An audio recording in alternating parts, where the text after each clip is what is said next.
Did you ever have a question, does God really care about me? Does he even know me? Well, to answer those questions, I want you to turn to the beautiful words in 1 Peter. You are God's personal concern. You are God's personal concern. I'm going to tell you a very personal story tonight, a Taylor family story.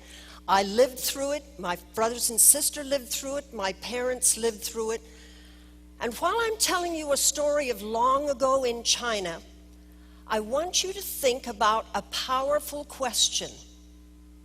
How do you anchor children for whatever's going to come? Because my story will be a story of war, and children living in a country where war was tearing up everybody's lives, including ours.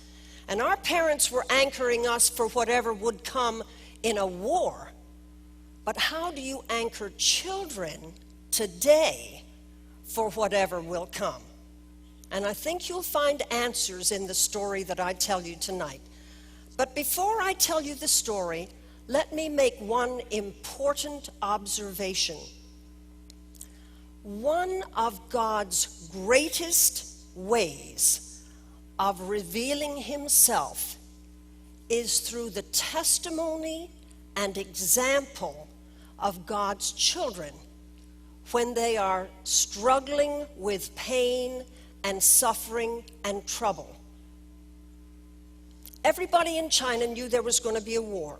My father and mother were missionaries there. I was born in China. In fact, the year that I was born, the Japanese had invaded China and started gobbling chunk after chunk after chunk to be part of the Japanese empire. But you know, it wasn't going to be our war. My mother was American, my father was British. They were missionaries serving God.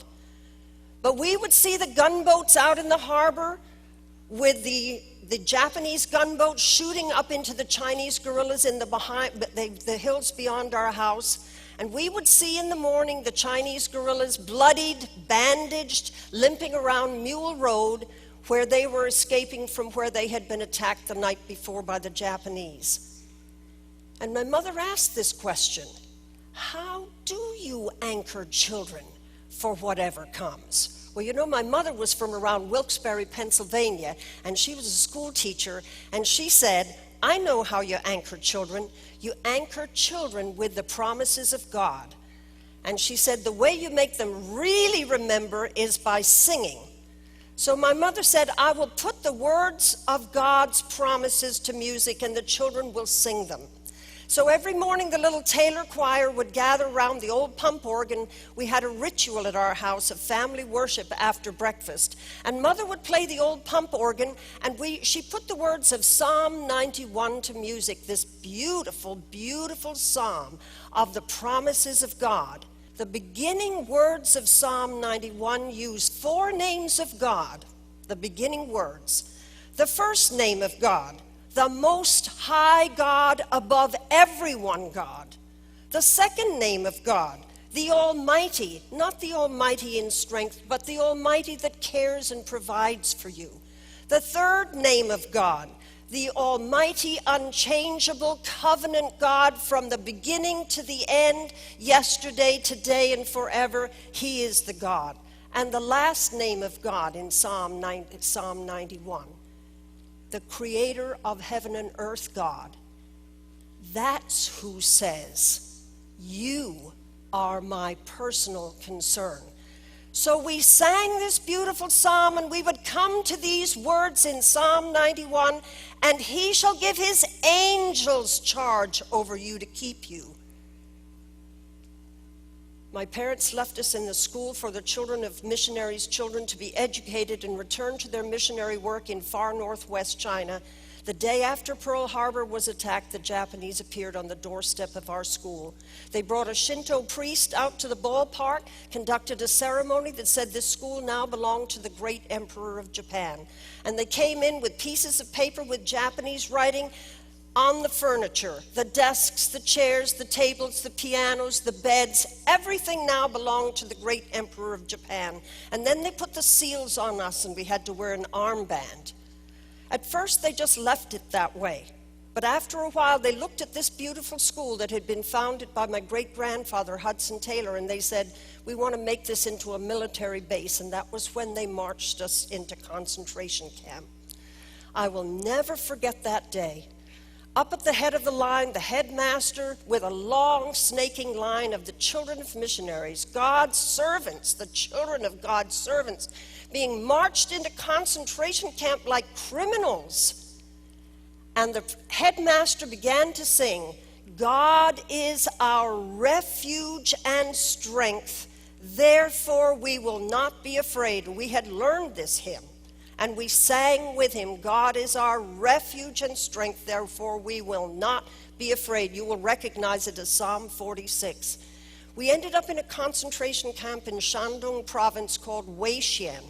I remember when we arrived there, we were not welcomed. The place was already packed with about 1,500 prisoners, and now a whole school of the missionaries' children were being marched into this place. But I need to pause the story to take you to my mother and my father, because warring armies separated us now with no way to get together. My mother has told the story 100 times. She said we were having a faculty meeting at the Bible school in far northwest China where we had escaped in front of the Japanese. And she said as we were having the faculty meeting, somebody pushed the door open and said, Mrs. Taylor, America is at war, and told the story of Japan attacking Pearl Harbor. My mother said my heart froze. All I could think about, the Japanese now had my beautiful children. She said all I could think about was my children in the hands of the Japanese armies. And I should mention to you one of the first demands that the Japanese made, that the teenage girls should be available as comfort women to the Japanese soldiers. And my mother said I got up from that faculty meeting and rushed to my bedroom and fell on the bed and just wept in terror at what the Japanese were going to do to my children. And she said as I wept and sobbed, imagining, would they take Kathleen in that way? Would they take Jamie and make him cannon fodder in front of the Japanese guns? She said, I heard a voice, and I knew whose voice it was. She said, when I was a teenager and gave my heart to God in Wilkes-Barre, Pennsylvania, we had a pastor, we called him Pa Ferguson. And Pa Ferguson had a wonderful way of putting Bible words to music, to children's language so they could understand. And she said, I heard his voice. Alice, my mother's name.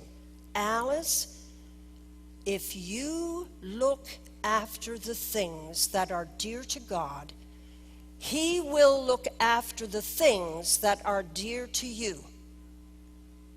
Now, you know what verse that is in the Bible? Seek ye first the kingdom of God and his righteousness, and all these things will be added unto you. And who were the children? Who were the things that were dear to God?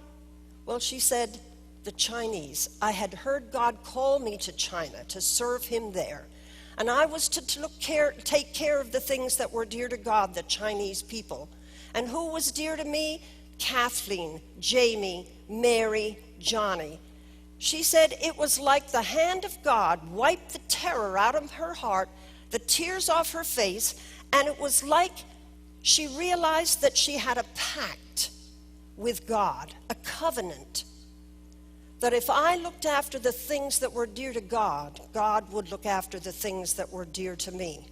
Now let me put this story in context. We would not see our parents for 5.5 years. You fathers and mothers try to imagine it. 5.5 years. Back in the concentration camp, we had guard dogs and bayonet drills and electrified wires and prisoner numbers, all the things that would make children terrified.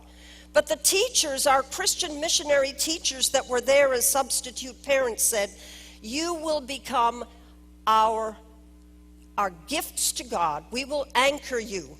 They said, School will go on. You said in a concentration camp, school will go on. So school went on even though we didn't have proper books, we didn't have proper equipment, but school went on. Even you were sitting on the floor or out under the trees, school would go on. They said nice manners will go on. Nice manners in a concentration camp? You could be marching with an empty tin can down or a soap dish or a tin can to get boiled animal grain, and that was to be what you were to eat from. Nice manners would go on. And Miss Stark would come up, Mary Taylor, put your back up straight. Do not slouch over your food while you eat. Do not talk while you have food in your mouth. And they would preach good manners. People began to lose enormous amounts of weight because there was not enough food. People that had black marketed over the wall and were risking their lives to trade anything they had for food would have eggshells. They said, if you've swapped eggs, save the eggshells for the children. And they would grind up the eggshells, and our teachers would line us up and put spoonfuls of powdered eggshells on our tongue, because the doctors in the camp, prisoner doctors, knew that eggshells were good for calcium, for bones, and for teeth.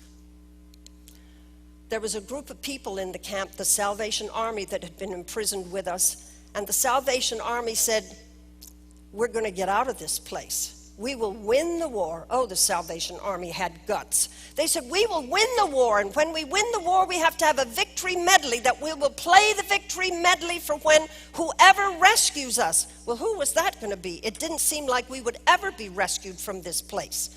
And as we went about, Tuesday night was the time. The Salvation Army would practice what they said was going to be a victory medley to celebrate whoever rescued us, even though it didn't look like anything was going to rescue us. Remember, we had the words of Psalm 91 playing in our hearts. He shall give his angels charge over you to keep you.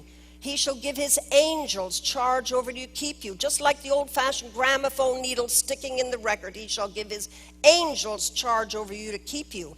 And the Salvation Army band put together the victory medley. It was said, well, we don't know, it might be America, it might be England, it might be China, it might be Russia that rescues us. So they put the four national anthems together with things like Happy Days Are Here Again to sing for when the Japanese were defeated and whoever came to rescue us. I can remember people were getting fearful with lack of hope. We had been there now almost 3 years in this Japanese concentration camp. And as we were there, hope disappeared. People wondered if they would ever get out of this place alive. There were grown men that had lost as much as 100 pounds in this camp. I remember there was one hero in the camp that we loved. We called him Uncle Eric. Some of you may have seen the movie Chariots of Fire about the hero Eric Liddell, who won the Olympic gold medal in the 1924 Olympics. But remember, he was a Christian and would not run on Sunday. Eric Liddell became a missionary to China. He died in our concentration camp. But before he did, he used to preach and teach from the Sermon on the Mount. That was his favorite passage. His favorite passage was, and he would say, Jesus taught you to love your enemies. And that means love the Japanese. How could you say that? Some of the boys said. Uncle Eric, that's just probably sort of something to aim for. He said, well, that's what I used to think until I read the verse after that says, pray for your enemies. And he said, now I am praying for the Japanese. One of our classmates was so profoundly moved by the message of Eric Liddell in that camp that he gave his life to God to serve as a missionary throughout his lifetime to Japan. I can remember August 1945. People were now puny with hunger. The teachers had given us a few days off from school. I was lying sick on the steamer trunks. You could not sleep on the floor. There were no beds. You don't carry beds to a concentration camp. And I was lying on the steamer trunks in the early morning of August 17, 1945, feeling sick with an upset stomach. I thought I heard an airplane. I knew it couldn't be an airplane. Airplanes didn't come over this part of China. it got louder and louder, and I jumped to the window of the barracks and looked out, and here was an American B-24 bomber flying so low, about 400 feet over the treetops, it looked like you could almost reach up to touch it. And as I watched, people began dropping by parachute out into the fields beyond the barrier walls. Well, it was instant cure for my diarrhea. I jumped up from the steamer trunks and ran for the gates of the camp. I figured out of 1,500 prisoners, I was going to be the first person at the gate to welcome whoever these gods, these angels that were falling from the sky. 6 Americans and a Chinese interpreter with them, parachuting down into the fields beyond the concentration camp. Wei Xian went mad. They were hysterical with joy. People were hysterical, weeping, pounding, dancing, cursing. Men just pushed out of the gates of the camp into the fields to pick up these American gods to carry them on their shoulders. The name of the airplane was the Armored Angel. The Armored Angel. The men of the camp carried these American gods back on bony platforms of shoulders to the gates of the camp. When they got to the gates, the Salvation Army band was on a mound by the gate playing the victory medley. And when they got to that place, oh, say, does that star-spangled banner still wave, or the land of the free and the home of the brave? The young American major who led this victory mission, the liberation mission, just slithered down to a standing salute, and a young American teenager, a trombonist in the Salvation Army, crumpled down to the ground and began to weep. He knew that we were free. The Americans took charge of that camp and began arranging the liberation of the camp. I will remember, they evacuated us, the 4 Taylor children, in a huge transport airplane on 9/10/1945. I can remember the 4 of us in that plane. My father had not even told our mother he was making arrangements. He said, now if I tell my wife that I'm trying to get the children evacuated from the camp and brought back to the far, far, far inner sections of North China, he said, and if it all falls about, she will just be so sorrowful and just not be able to stand it. So he had behind the scenes been connecting with the Americans for the evacuation of the Taylor children. We started in a mule cart on that morning of 9/11. We stayed overnight in an Office of Strategic Service American base, and then they put us in charge of a Chinese Christian friend of our parents. What a story. Through the fields, through the rain, through the mud, starting out on a springless wooden horse cart with wooden wheels through the mud. When we got to the first hills, the mule cart stopped and said, we cannot go any further. It's too heavy a weight. So we children said, we'll get out and run. We had never been in this part of China before. We were carrying our shoes. We didn't know if we'd ever see shoes again. And as we ran, Kathleen would wave into the fields and speak into Chinese. And he said, how many more miles is it to Fengxiang? Because we at least knew the name of the town where our parents lived. And we were all alone, running down through the wood, through the mud, through the dirt, through the rain. Finally, Johnny got so sick and so weak that he could not walk, and Jamie and Kathleen were piggybacking him till we finally caught up to another Chinese mule cart driver. And Kathleen said, would you let my little brother sit on the mule cart? You want to hear another night of miracles? In the darkness, the man looked at us and he said, I know your parents. He said he knew where the gospel mission was. And he began driving us toward the city gate. And as we got to the outside city gate, arriving at Fengxiang, walled city with giant mud walls, gates closed at dark to keep out wolves and bandits. That night of miracles, the gates were open. And we went on in the darkness, no lights, no electricity in this part of China. Finally, the mule cart driver stopped and he said, my mule has had no food today, I must stop. He says, up the street is the gospel mission. No lights, in the darkness. There was nothing for us to see where we were. Kathleen approached the first Chinese man she could see in the darkness, and she said, "Mister, could you please take us to Mr. and Mrs. Taylor of the mission?" He must have looked at her and thought she was a woman of the street, because no good woman would be on the streets at that time of night in China. And he quickly walked away. The second man she approached, she said, "Mister, could you please take us to Mr. and Mrs. Taylor of the Gospel Mission?" The Chinese man looked and saw 4 white children. He was a student of the Bible school where my father and mother were teaching. He immediately knew we were the 4 Taylor children he had been praying for during the war. He said, "Follow me." He brought us through a moon gate. I looked through and saw through the candlelight my dad and mom. I had not seen them for 5.5 years. And I began to scream, "Daddy, Mommy!" And the man took us in through the front door of the room, and he said, "Mrs. Taylor, the children have arrived." And she said, "Whose children?" We just poured into her arms. She was so astonished she had to measure us to see who was who. To our disbelief, we found we had a little brother almost 5 years old that we had never seen before. My mother told us this story so many, many times. I always thought she left something out. Did she hear a voice that night when she took us in her arms? Did she hear a voice say, "Alice, you looked after the things that were dear to God, and I looked after the things that were dear to you"?